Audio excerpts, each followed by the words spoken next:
and this is how you started that podcast.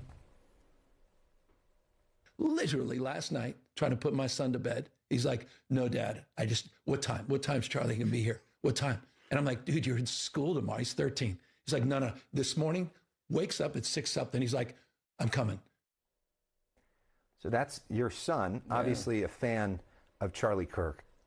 What was the conversation like between you and your son after Charlie Kirk was assassinated? Well, he called me, I don't know how he got a phone, but he called me from school that day, really alarmed. And all his friends were around the phone that wanted me to somehow express or understand what was going on. He wanted to know if he was dead. He wasn't a fan of him as much as he was familiar with him.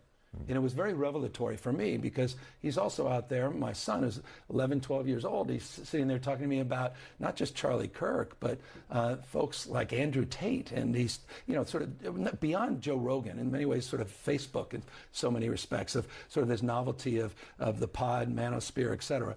And it was so interesting to me in that context that he knew so much about Kirk. And that was a true story. I didn't know what he was saying or stand for. He didn't even have a strong position himself. But you know what? He felt like Charlie was talking to him and other young men and boys. And I think the Democratic Party has failed in that respect. We have abandoned our young men and boys in terms of focusing on them, telling them they matter and we care.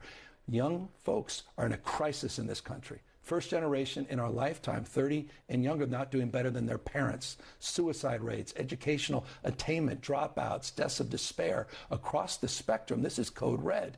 And if that happened to any other or group, Democrats would be jumping over themselves to identify the needs of those groups. So I appreciated that. And it's one of the reasons I had Charlie on, not to debate him, but to get in under the hood and to understand why he and others have been so successful in that space. And that was demonstrably exampled by the outcome of the election and how Trump also exploited that, not with policy, but through attention. And I think we need to give it more attention. I'm doing that in terms of our executive order in the state. We're doing it at scale. And I know a number of other governors are focusing on this as well.